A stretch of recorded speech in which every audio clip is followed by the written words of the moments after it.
بسم اللہ الرحمن الرحیم۔ آج ہم بات کریں گے جو پاکستان میں ایشو چل رہا ہے سپریم کورٹ کے جج جسٹس قاضی فائز عیسیٰ کا۔ ان پہ الزام ہے کہ ان کے اثاثے ان کی آمدن سے میچ نہیں کرتے۔ اس بارے میں جب گورنمنٹ نے انویسٹیگیشن کی تو برطانیہ میں ان کی بیوی اور بچوں کے نام بہت ساری جائیدادیں ڈسکور ہوئی اور اس کے بعد گورنمنٹ نے ان کے لیے ریفرنس بنا کے سپریم جوڈیشل کونسل میں بھیجا، اور آپ دیکھ رہے ہیں اب کتنی دیر ہوگی یہ ریفرنس چل رہا ہے اور ابھی تک اس میں کوئی فیصلہ نہیں ہو رہا ہے۔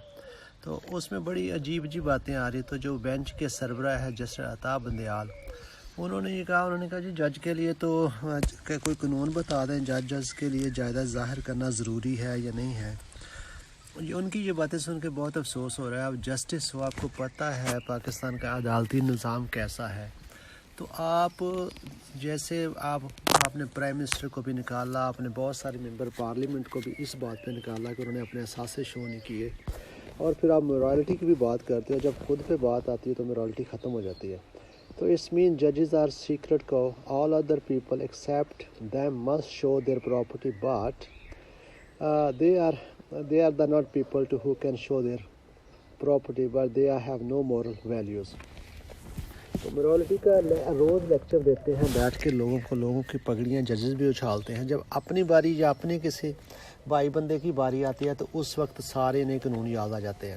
تو اتنی دیر سے یہ معاملہ لٹک رہا ہے۔ سیدھا سوال ہے، جیسے نواز شریف سے پوچھا جا رہا تھا، اگر آپ کے اثاثے آپ کی آمدن سے میچ نہیں کرتے تو آپ ان کا پروف دیں۔ تو ان کی بیوی کو اس کا کوئی کاروبار نہیں ہے، بچوں کا بھی کوئی کاروبار نہیں تھا، تو جب آپ مائنر ہو، کاروبار بھی نہیں، تو آپ کے اثاثے اتنے بڑھ رہے ہیں تو پھر آپ کو بتانا پڑے گا یہ اثاثے کیسے ہیں۔ اور ان کے جسٹس قاضی فائز عیسیٰ کے بارے میں بات کرتے ہیں۔ ان کا پورا خاندان ہزارہ ہے، لیکن یہ خود کو ہزارہ کہلوانا پسند نہیں کرتے۔ ان کے دادا جو ایکچولی افغان ہیں، جنہیں انگریز افغانستان سے لایا تھا، اور جو بلوچستان کے خان تھے، خان آف کلات، ان کے دربار میں زبردستی وزیر اعظم لگوایا تھا۔ اس کا مطلب یہ ہے کہ ان کے دادا انگریز کے بہت قریب تھے، اور انگریز کسی کی سفارش کرتے ہیں یا کسی کو زبردستی لگواتے ہیں تو اس وقت لگواتے ہیں جب انہیں یقین ہے کہ یہ ہمارا بندہ ہے اور ہمیں ہی سرو کرے گا۔ تو یہ تو ہے ان کی ہسٹری۔ تو ان کے زبردستی پھر وزیر اعظم لگایا، باپ مسلم لیگ میں، چچا کانگریس میں، انگریز لڑکی سے شادی کی، بیٹا ان کا جہانگیر اشرف قاضی عراق میں امریکہ کے کہنے پر خصوصی نمائندہ، بڑا بھائی عظمت عیسیٰ ورلڈ بینک کا ریجنل ہیڈ رہا، اور ایک بھائی انور عیسیٰ نے سیریلا سیمنٹ کی 6 کروڑ کی مشینری 40 کروڑ کی اوور انوائسنگ سے خریدی، اور جب ان کا بنائی تو اوور انوائسنگ سے خریدی، پھر قبائلیوں سے مل کر امن امان کا مسئلہ بنا کر وہاں سے فرار ہو گیا۔ یہ تو ہے ان کی ہسٹری۔ تو جس طرح کے ان کے بھائی ہیں، جس طرح کے ان کا سلسلہ ہے، جس طرح کی ان کی وفاداریاں ہیں، اور بھائی بھی کرپشن میں ملوث ہیں، اور امریکہ کے اتنے قریب ہے، ان کے کہنے میں انہیں عراق میں بھی امریکہ کے کہنے پہ خصوصی نمائندہ بھی بڑا بھائی ان کا رہا ہے۔ تو اگر آپ نے پیسے کمائے ہیں، اگر آپ نے بالکل جائز آمدنی ہے، ہر بندے کو حق ہے وہ جہاں مرضی جائیداد بنائے۔ تو جیسے آپ منتخب نمائندہ پرائم منسٹر پاکستان، سابق پرائم منسٹر پاکستان نواز شریف سے آپ نے مانگا، آپ سارے ججز ادھر تھے، آپ نے کہا آپ اپنا ٹرائل دو، وہ نہیں دے سکے تو آپ نے نااہل کیا۔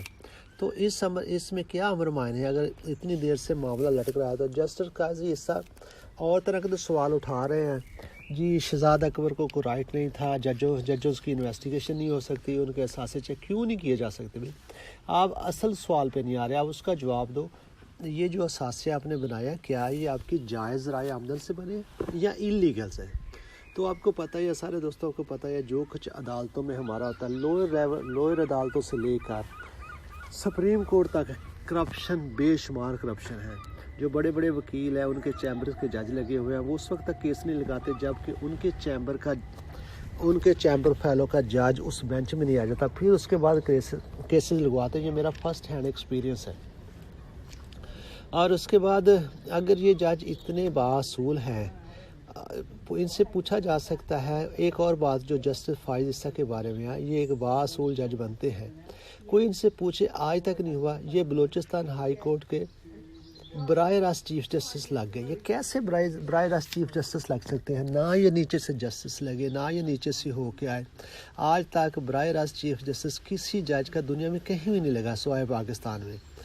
تو وکالت کے چیمبر براہ راست سے اٹھ کر پھر میمو گیٹ انہوں نے قبول کر لیا اور اس میں جو فیصلہ دیا آپ کے سامنے ہے. پھر یہ حدیبیہ پیپر میل کا جو نواز شریف کا کیس ہے اس میں ان کے جو فیصلے ہیں وہ آپ کے سامنے ہیں. جب سپریم کورٹ کے بینچ نے فیصلہ کیا یہ کیس کھولے جائیں اور انہوں نے جسٹس فائز کا عیسیٰ کے پاس جب اپیل لگی تو انہوں نے اس کو بند ہی شٹ ڈاؤن کر دیا جس میں اربوں کی کرپشن تھی. تو کہیں ایسا تو نہیں ہے ان جیسے کیسوں میں جب فائز عیسیٰ کے پاس کیس آئیں تو ان میں جو ککس بیک ملی جس سے جو پراپرٹیز بنی جو لندن میں بنی ہے جو ان کے بچوں اور بیوی کے نام بنی ہے تو مجھے تو لوگوں کو تو یہی شک ہے اسی طرح کے کیسوں میں جو انہوں نے قبول کیا جو ایکسیپٹ کیا جن کے جو فیصلے دیے جو بہت کنٹروورشل تھے انہی کیسوں کے فیصلوں کی وجہ سے جو منی انہیں ملی ہے اسی سے جائیداد خریدی. اب جب گورنمنٹ نے یہ سارا سلسلہ انویسٹیگیٹ کیا ان کے پاس پروف ہے تو اب سوال یہ اٹھا رہے ہیں یہ تو یہ ثبوت اکٹھے نہیں کر سکتے. بھی کیوں نہیں اکٹھے کر سکتے؟ سب کو پتہ ہے جوڈیشری میں کتنی کرپشن ہے. اب جیسے کہ آپ سب جانتے ہیں لاہور ہائی کورٹ میں اگر کسی کیس کا کہیں جگہ ریلیف نہ ملے آپ لاہور ہائی کورٹ میں کیس کر دیں تو چھٹی والے دن بھی آپ کو ریلیف مل سکتا ہے.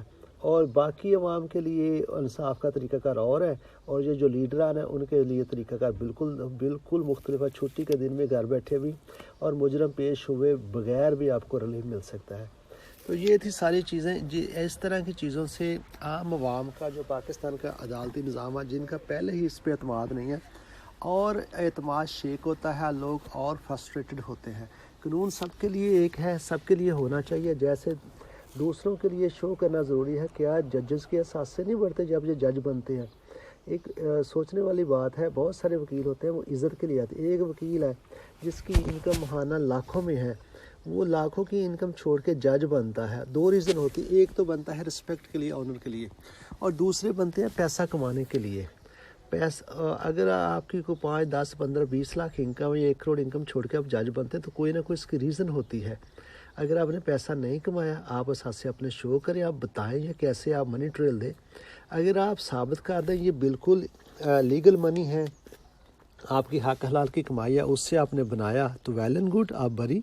اور اس میں غصہ کرنے والی بات بنی حکومت کا کام ہے اگر انہیں ڈاؤٹ ہو انہوں نے انویسٹیگیشن کی اور اس کے مطابق جو قانون کے مطابق سپریم جوڈیشل کونسل میں آپ کے خلاف ریفرنس دائر کر دیا. اگر اس کا فیصلہ حکومت پروو کر دے ویل اینڈ گڈ. اگر نہیں کر سکتے تو ٹھیک ہے آپ کام کریں لیکن آپ کو منی ٹریل دینی چاہیے اور ججز کو جو بینچ کے سربراہ انہیں اس طرح کے سوالات نہیں کرنے چاہیے. آپ بھی جانتے ہیں اخلاقی اقدار بھی کوئی ہوتی ہے morality بھی ہوتی ہے. سب کو پتہ ہے جوڈیشری میں کیا ہوتا ہے کس حد تک رشوت چلتی ہے. نیچے ریڈر سے لے کر اسٹینو سے لے کر جو آوازیں دینے والا کلرک اس سے لے کر اوپر جج تک کس طرح رشوت ہوتی ہے. دوستو اگر آپ کو یہ ویڈیو پسند آئے تو پلیز اس آگے شیئر کریں لائک بھی کریں کامنٹ سیکشن میں کامنٹس بھی کریں اور بیل آئیکن دبا دیں تاکہ آپ کو ہر آنے والی ویڈیو کا نوٹیفیکیشن مل سکے. اس چینل کو سبسکرائب